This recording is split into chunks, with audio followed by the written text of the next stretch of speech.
Good afternoon. Welcome to the Motor Life F1 podcast, formerly the MLF1 podcast. I'm your host, Lee Motorboy in Nairobi today. And we have a very special guest with us today. We have Surinder Thatthi, FIA VP for 16 years and a Kenyan and African motorsporting legend. Welcome, Surinder. Thank you very much. Thank you. You have a long history, about 30 years in rallying. Let's go over some of the accolades. If I miss any, just fill the blanks for me. I think as you were Kenya Motor Sportsman of 1988, you're a four-time Africa Rally champion co-driver, and then you went into sports administration, where there are just numerous titles that you've had. How has that been, and how did you get into motorsports? The original entrance into motorsport was due to Joginder Singh. I mean, he was our legend that we all hero worshipped in those days when I was young. And then I opened an automobile club in Jamhuri High School, which the high school that I used to go to. And in that automobile club, we used to go to help rallies and the Safari Rally. As runners, the club members would go to the events under Ashok Balla and Bharat Bhardwaj and just be available in case time cards had to be taken from one office to another office, etc., etc. And that was good fun in those days. And then in 1980, I was at the University of in 79, sorry. I was at the University of Nairobi, and one of my colleagues was Gary Mahihu, who was the son of the Coast PC in Mombasa. And he bought a rally car from Mike Kirkland. So Gary said, let's go and do the Safari Rally. So in 1979, we entered the Safari Rally. And we didn't do well. We retired in the Cherangani Mountains. The petrol tank caught fire. I don't know why. Very courageous, and that's my home area. Oh, is it? Yes. Yeah. So then from there in 1980, I navigated for Shandy, who used to play cricket for Sikh Union. And Shandy, we finished 17th overall in that year. That was my first finish in the Safari. In 1980, I was sitting at home on University of Nairobi was on strike because of one of these many strikes that the University of Nairobi used to have. Yes. And I got a strange phone call from Shekar Mehta. Wow. And Shekar said, Surinder, what are you doing for the next 4 weeks? And I said, the university's on strike, so I don't know when they're going to reopen. So I'm available. And Shekar said, I'm looking for somebody. And I had been recommended by Bharat Bhardwaj and Ashok Balla to Shekar Mehta as a very young person who is enthusiastic and can do work for you. So he said, I need somebody to go to India and run the Opel rally team from Germany to run the Himalayan rally, which I will drive in. That's a big venture. It was a big venture for a 23-year-old. And I got a big job, and 2 weeks later, I was on an aeroplane to India. And dropped in the deep end because Shekar Mehta said, Surinder, go to my father's office in India next to the Air India building, and they will give you some money. Then I want you to organize the Opel team. Now, India is a country which does not have any experience of Safari Rally. So my first task was to go to the customs and to clear the containers, 2 containers which were coming with a rally car, spare tires and spare parts, and clear them and put them into a workshop in Bombay. Was it an Opel Works team, or he was going as a private entrant? No, it was a full of Opel Works team. In fact, Tony Fall, the boss of Opel, came to India, and we were running with engineers and mechanics all from Germany. So it was a full Opel rally team, and Shekar Mehta and Lofty Drews were the drivers. So I arrived in Bombay, and I first had to educate the customs on what temporary importation is, because they had no idea what temporary importation was. And, in fact, one customs officer said, Saab, you're definitely trying to pull my leg, because my Fiat Padmani does 60,000 kilometers on one set of tires, And for a 5,000 kilometer rally, you're telling me you need 100 tires? So he thought you're trying to evade taxes? Yeah, exactly. So I had to explain to him that, the rear tire does not last longer than 100 kilometers. So, we need the 100 tires just to go around the route of the rally. So I did a lot of training for the customs people. And then Toyota come in 2 weeks later and bring their containers. And they say, customs said to them, oh, we know everything about temporary importation. Don't worry about it. We are experts. Thank you for educating them. I educated them and taught them everything. And then I got very angry with the customs when they said that we're doing it for Toyota now. And I said, hey, but I'm the one who taught you all this. And now you're going and giving all the expertise to every other people. And how did Shekar Mehta do in the rally? We won the rally with the first overall. And Tony Fall was very happy. And Indira Gandhi, the Prime Minister of India, presented the prizes to us in New Delhi. So it was a great honor. And we got to meet her. And the next day we were invited to a tea party at the State House. So it was all the foreign drivers went to the tea party. It was quite an honor. And India, that was my introduction to the Opel Rally team in Germany. Okay. And then from 1981 onwards, I worked for Opel in Kenya. Doing their Safari Rally Doing program? their Safari Rally coordination, local navigation for the testing. So the first car that we wanted to build was the Opel Ascona 400. So between Rano Altonen, who was the driver, and Karl-Heinz Goldstein, who is the engineer, we spent many hours testing. And Lofty Drews, of course, was working for Securico, so he couldn't get time off. So I was the co-driver for Rano Altonen throughout the testing. And it was quite an experience. We built a rally car that was almost indestructible. In fact, Rano Altonen was here this year for the drive. Okay. And he told me the best car he's ever driven in his life is the Manta 400. What's your favorite car? I think the Ascona is one of the most handsome cars. And I mean, to actually win the rally. We built them, but certainly the most powerful car we ever went in was with Mike Kirkland in 1990. We drove the Subaru Legacy, which without a 40mm restrictor was the most powerful car that we ever went in. I'll come to a question about safety in a few minutes, but when you, and we'll also talk about F1 later today, but when you watch F1 races these days, drivers are very careful about if they get into a crash. They don't want the flow of the car to be seen or the steering. Are rally cars that similar, that competitive? Not or really. Are you standard in the regulations? No, because rally cars have a sump guard underneath. You can see nothing. But on an F1 car, a lot of the traction is got from the aerodynamics. And in the floor of a Formula One car, a lot of the aerodynamics of all the air that passes under the car and how that is handled with diffusers. And that's something that the Formula One people don't want you to see. So when a car is lifted, they always cover it, or they try to not see the underside of the car. Now, you raced in the Safari a few times. I think your best finish was 7th with Mike Kirkland in 1991. But in 1986, you raced with Basil Kritikos in an Opel Manta, and you finished 11th. Do you recall that one? Yes, very much so, because I sold the Opel Manta to Basil Kritikos. Basically, all these cars from Opel used to go back to Germany in Rüsselsheim and were put into a compressor and made into a ball of metal and why smelted. would they do that? Because none of these cars had chassis numbers. Okay. So they were straight off the assembly line. They were built into rally cars. They were used by the rally team and then crushed afterwards. So I managed to convince Tony Fall that why don't we sell these cars and put some of the money back into the budget. And Tony first never agreed, but and he had a big problem with General Motors, which was a very big company, to get this authorized.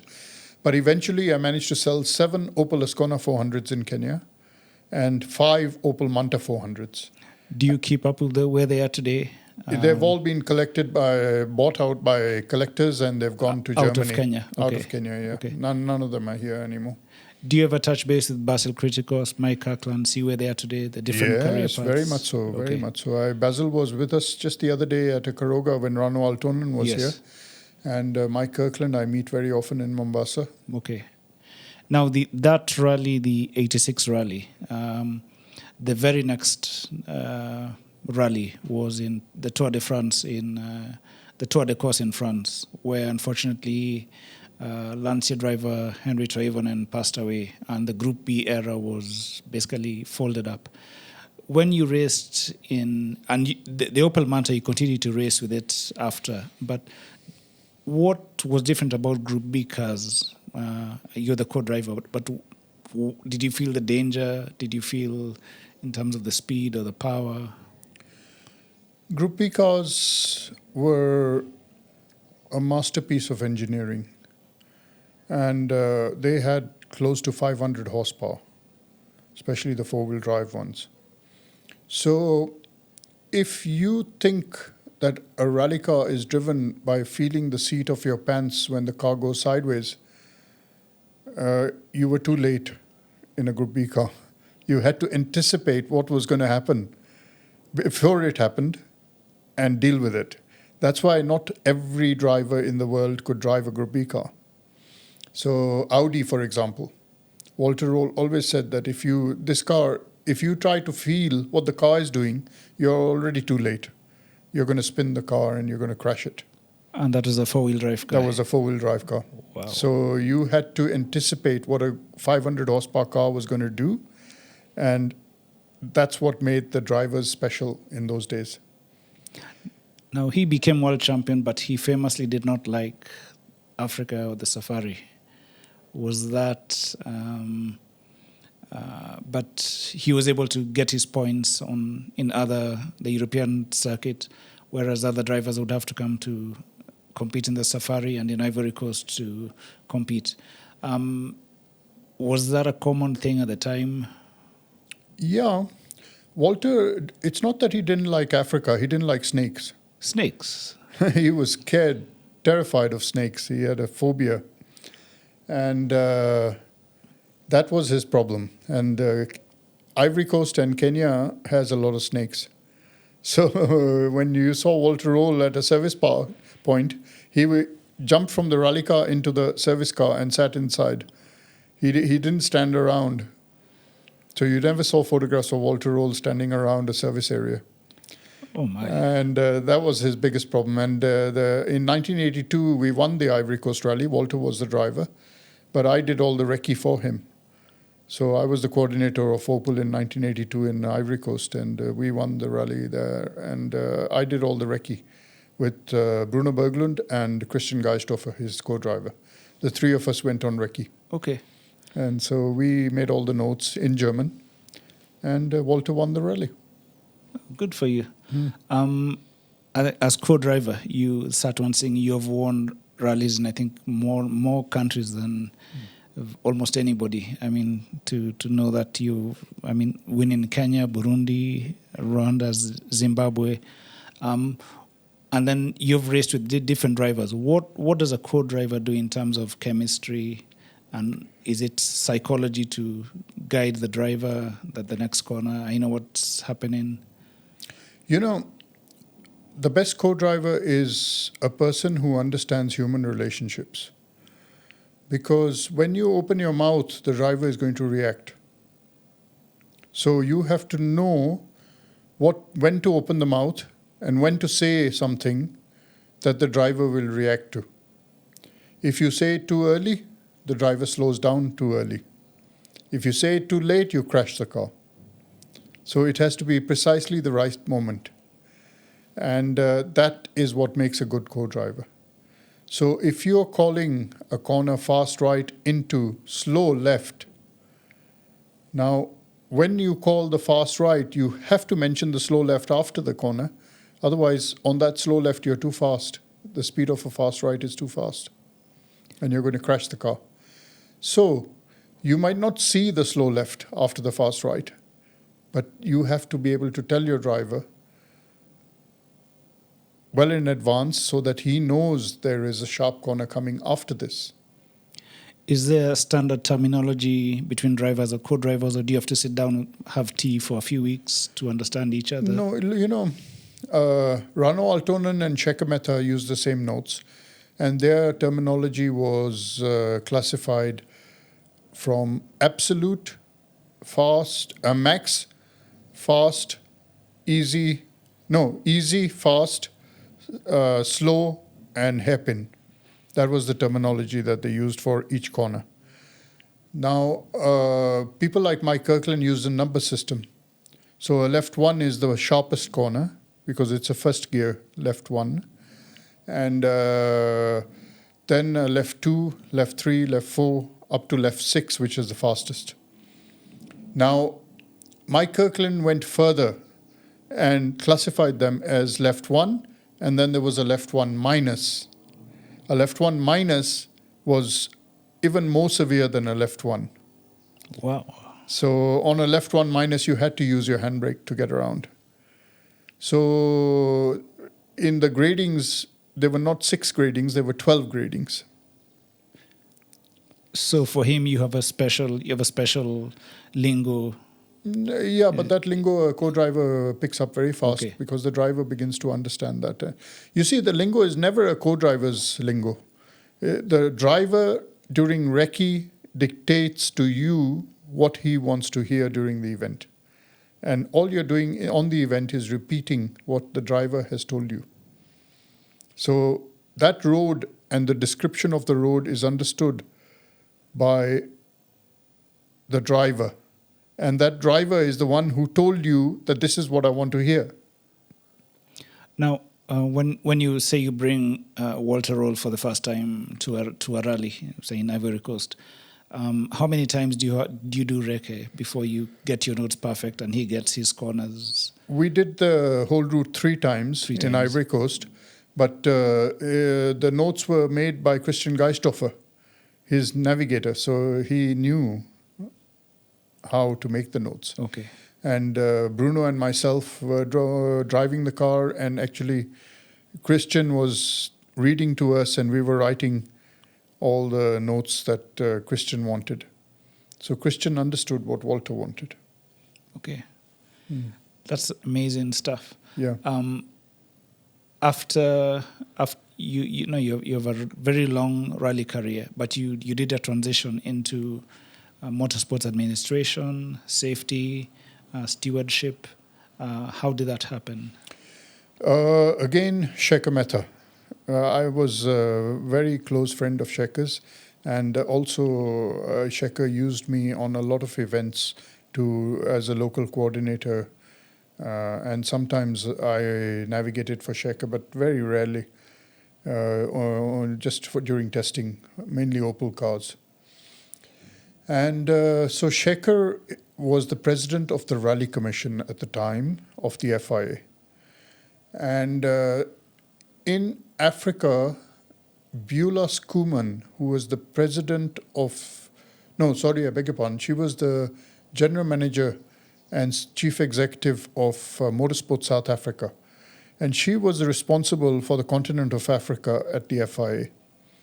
And Beulah had told Shekar that she wants to retire because she felt that South Africa should not be spending the money to send her to Paris on behalf of Africa.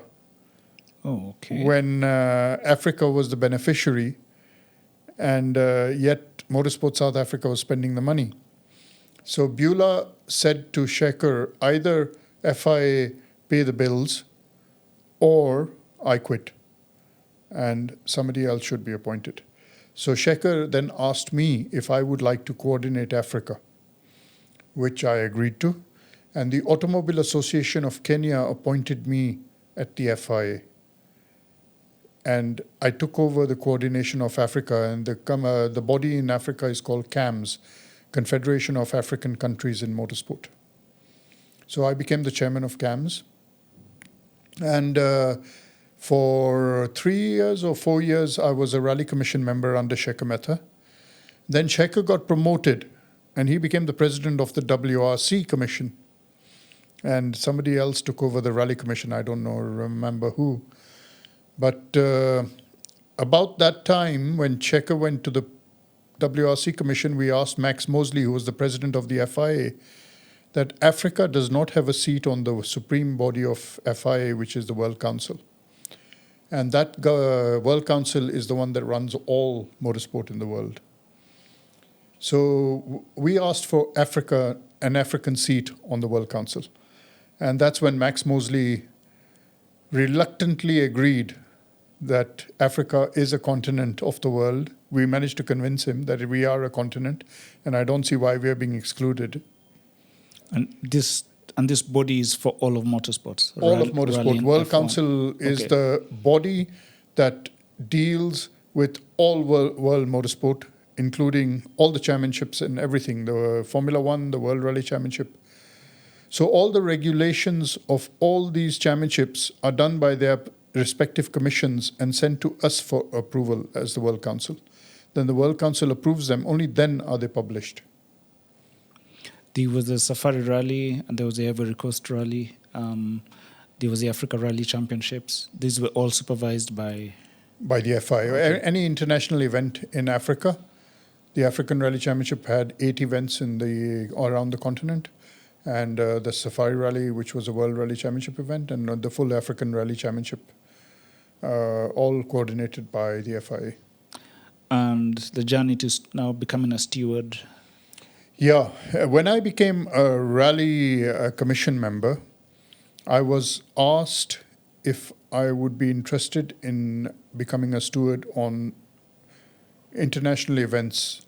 Now, the rally championships around the world doesn't only have the Africa Championship, there's the Middle East Rally Championship, there's a European Rally Championship, there is the Asia Pacific Rally Championship, and then the World Rally Championship. So I first started with the satellite championships like the Middle East Rally Championship. I did some rallies in Jordan and Oman, and then I was appointed to go to the Asia Pacific Championship. I did some rallies in Malaysia, Thailand, etc. And then eventually, and of course all of Africa I was taking care of, so I used to attend all the events in Africa as well. And as we gained experience, and the World Rally Championship asked me to become a steward on the World Rally Championship, which I then continued. And then because I suppose somebody was looking from the top, and I was then asked to go to the Formula One and become a steward there. Now, Formula One is a very difficult race to be a steward on, because you have to make an instant decision. You know, if you don't give a drive-through penalty within 5 laps or 10 laps maximum of the offense being committed, then it almost becomes obsolete. Okay. So you have to penalize immediately. So, Charlie Whiting was the race director, and he would... For many years, yeah. For many years. And then he would say to us as stewards that there's an incident that I'm not happy with. Can you look at it? What's it like in the stewards' room? I mean, we have some incidents this year, but if you look at other sports, for example, even with the VAR now, video assisted referees, you still see things happen where there was a Liverpool-Tottenham game a few weeks ago where a decision was made in the stewards' room, but a wrong communication was sent down to the pitch. But are there 3 of you? What's the decision making like? Do you vote on?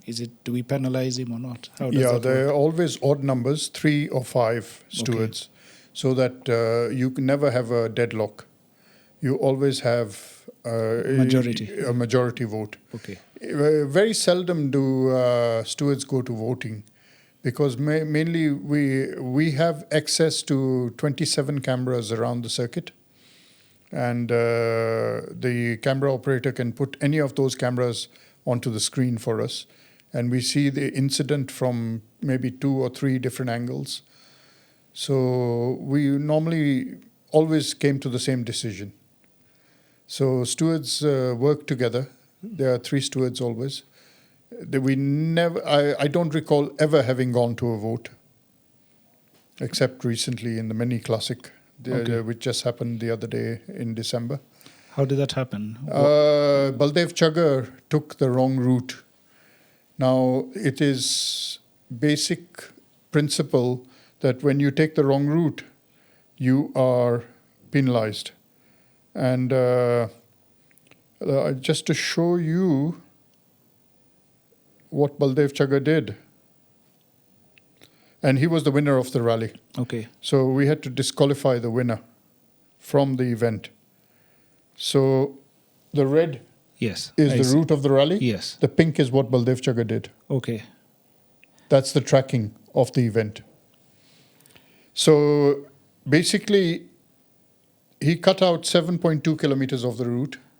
That is a big. And the total distance. Okay. But what he did was 4.4. So the difference is what. And he arrived at the time control, the finish time control, 4.5 minutes ahead of the first car, Okay. of the next car. Um, So there was a shortcut. just I don't know if when I heard Ronald Tonnen was coming to Kenya a few weeks ago and who you got to hang out with, I don't know if he has a view about that, because I believe the 1981 Safari had a similar. He lodged a protest against Shekar Mehta's win, and I think some cancelled stages, and the decision was reversed and then it was put back. I don't know if. Rano is very diplomatic. He doesn't mention it as much. But he did say what happened in that incident was that the time control was in the wrong place, and the road book then effectively was wrong. Okay. So the organizers had a choice to leave the stage in, which Rano was faster by 2.5 minutes and would have won the rally, or to cancel the stage. Now, and that would cancel for everybody. for everybody. Everybody. Okay. Yeah. But then Rano lost his 2.5 minutes and he lost the rally. So that was the protest that Shekar put in at the end of the rally, Okay. that the time control was in the wrong place. So the section should have been cancelled. Okay. And but that's a different issue to this one. So so the drivers come in and they explain what happened. Yeah, well, the organizers have to first justify what they did wrong, and the stewards make the decision. The steward was Jonathan Ashman, who was a steward with me in the Mini Classic last year. Oh wow. The same steward made that decision in 1981 in the Safari Rally.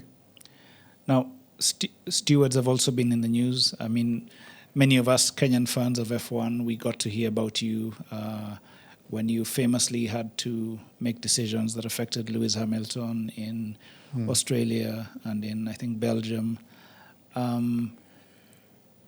You have adherence with the drivers, you make your fast decisions, and you stand by your decisions. And sometimes the fans don't understand that. What happens in that situation? Okay, in 2008, in the Spa Belgian Grand Prix, the heavens opened and it rained. As it does every year. As it does every year in Spa. And at the bus stop chicane, Lewis Hamilton had fresher tires than Kimi Raikkonen. And he accelerated from one side of the chicane to the other and almost hit Raikkonen in the back. Now, to avoid hitting Raikkonen, he cut the chicane and passed Raikkonen. Now, in the driver's briefing before the event, we had said to drivers that if you make a mistake and if you give the place back, then we will not penalize you. Now, Lewis Hamilton gave the place back to Raikkonen.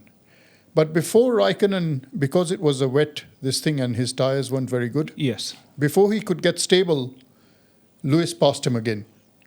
So what we, as stewards, discussed the fact that Lewis Hamilton did not give the place back in the spirit of what we had discussed at the Yes. driver's briefing. Had he given Raikkonen the place back and let Raikkonen stabilize and continue racing, Lewis had fresher tyres, he would have passed him anyway. Yes. But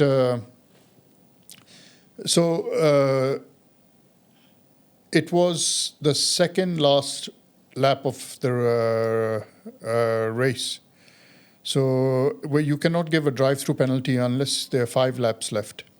So if there's no drive-through penalty, you have to add 25 seconds to the time. So we felt that, Lewis should have got a drive-through penalty. And so we added 25 seconds to a time, which moved him from first to third. And he didn't win the championship in Spa. He had to go to Brazil to win the championship. So the press didn't like it, the British press especially. They said, who is this steward from Kenya? What does he know about Formula One? But it wasn't a one-person decision. There were 2 other stewards. One was the president of the RACB, which is the Belgian Federation, was with us. And then the president of the French Federation, Nicolas Deschaux, was with me. So the 3 of us discussed it and unanimously decided to penalize Hamilton. So stewards don't look at the outcome of the race. Stewards are not supposed to see who is the winner and who is leading. We apply the rules the way they are written, and that's the way the cookie crumbled that day, unfortunately. And Lewis Hamilton was at the... we called all the drivers in. They came in, they explained their position, and Lewis's explanations were not very good. Raikkonen said, Raikkonen doesn't talk much. Yes. So he just said, what happened, happened.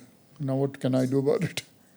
I famously saw you were at Kim at the driver's prize giving, where Kimi famously seems to have had a bit too much. Yeah, to drink. How was that? Yeah. It was in St. Petersburg, and there was vodka on tap. On tap. So there was a fountain with beluga vodka flowing, and all you'd have to do was go and take your glass and fill it up with vodka and drink it. So Kimi Raikkonen, had a few too many. Okay. Yeah. Now, the most famous stewards' decision was 2021 Abu Dhabi, and where there was what was meant to be an interpretation of the rules, but would have led to a processional finish and would have been anticlimactic for the drivers' championship, which had been closely contested.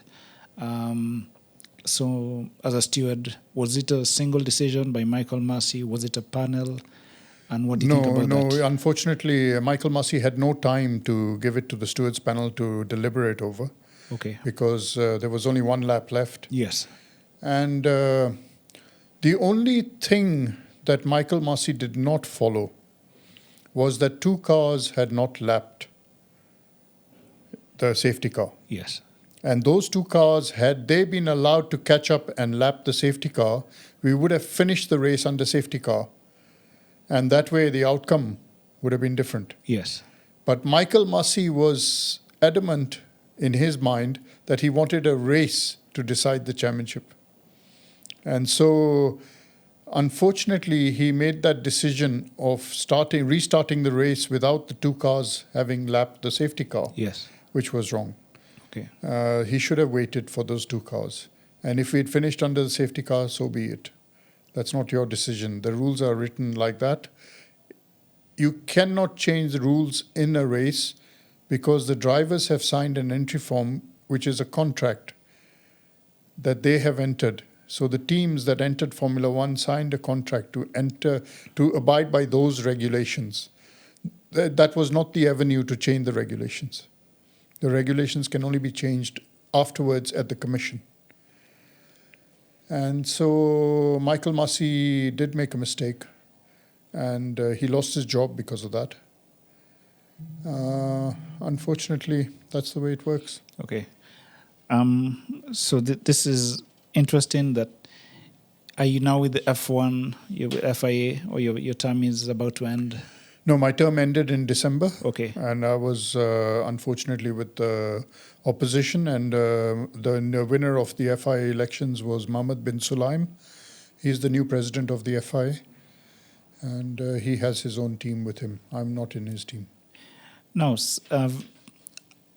You're instrumental in bringing back the Safari Rally to Kenya. What was the beginning of that process? Okay.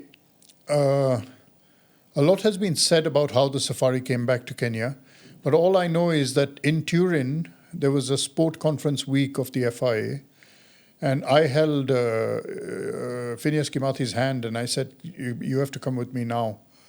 And Phineas said, where are we going? I said, we're going to Jean Todt's office.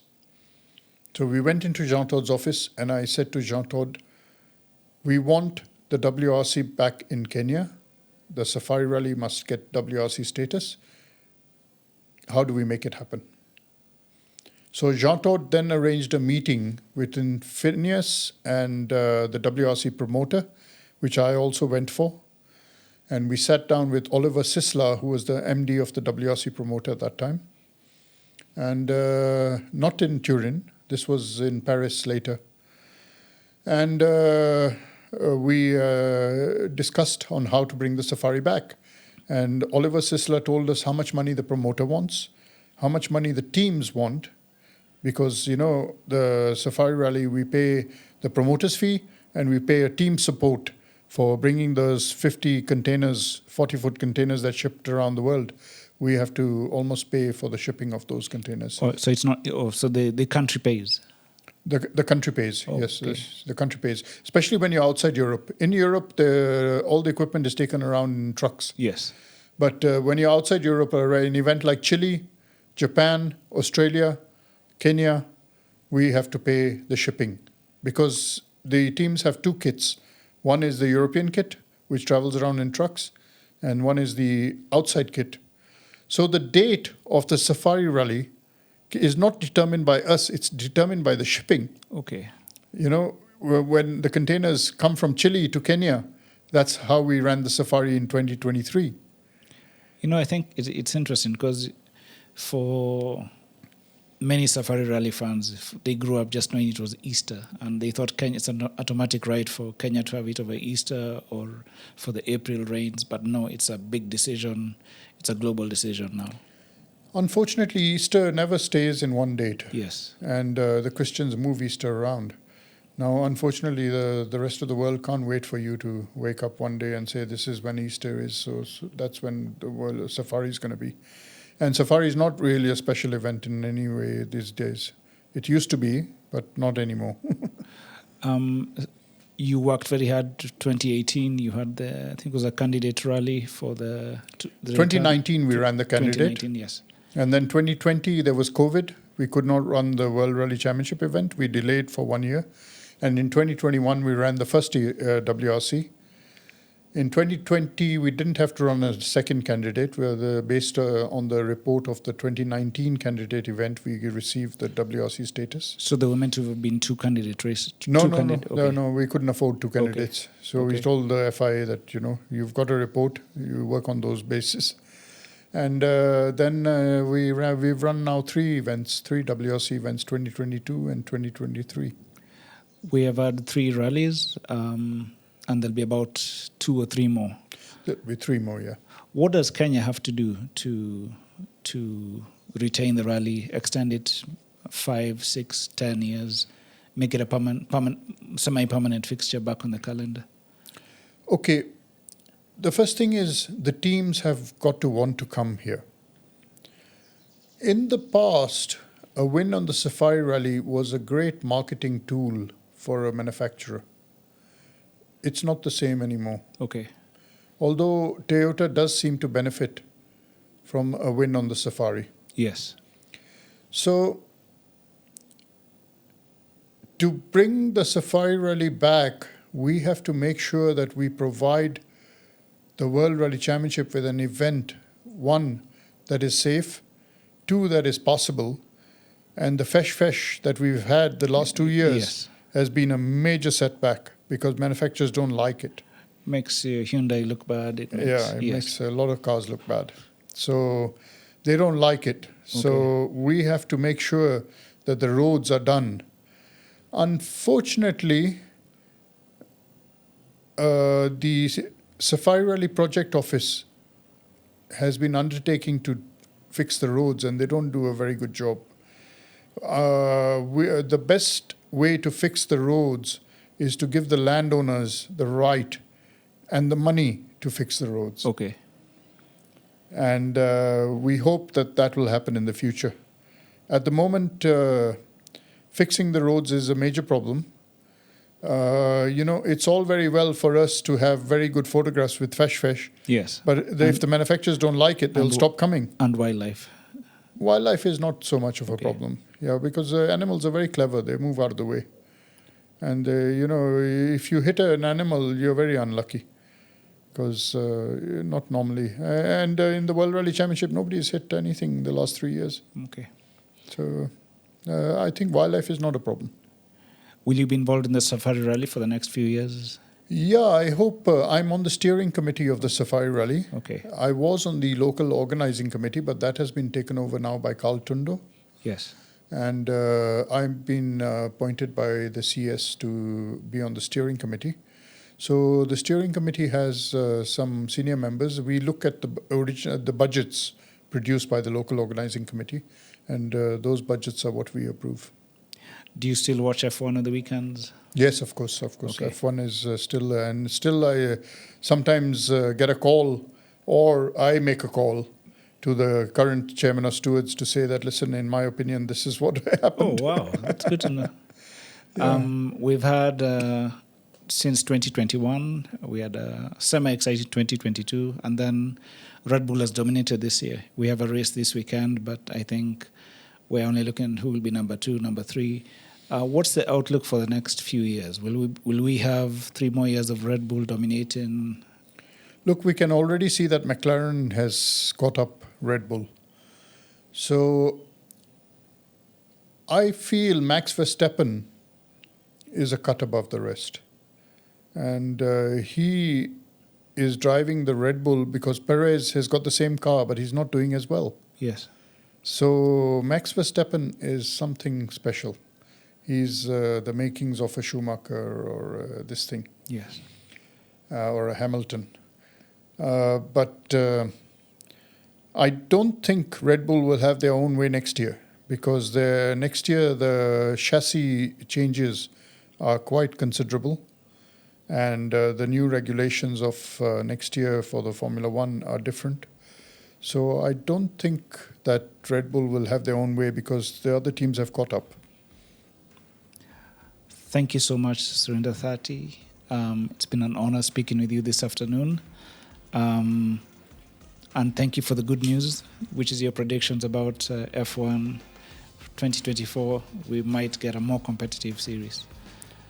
Thank you. Thank you for having me, and it was great to talk about all these things. Okay. Thank you much. That's Surinder Thatthi, a motorsports legend, safety official, and you need to know this man. Read up about him. Follow him on Twitter at Surinder Thatthi, and on Instagram, same. We're at the SemaBOX podcast incubator today with Doris Onyango. She's been our producer. I'm Limo Taboy. Thank you so much. And listen to the podcast on the Motor Life F1 on your different platforms. Have a good afternoon. Thank you.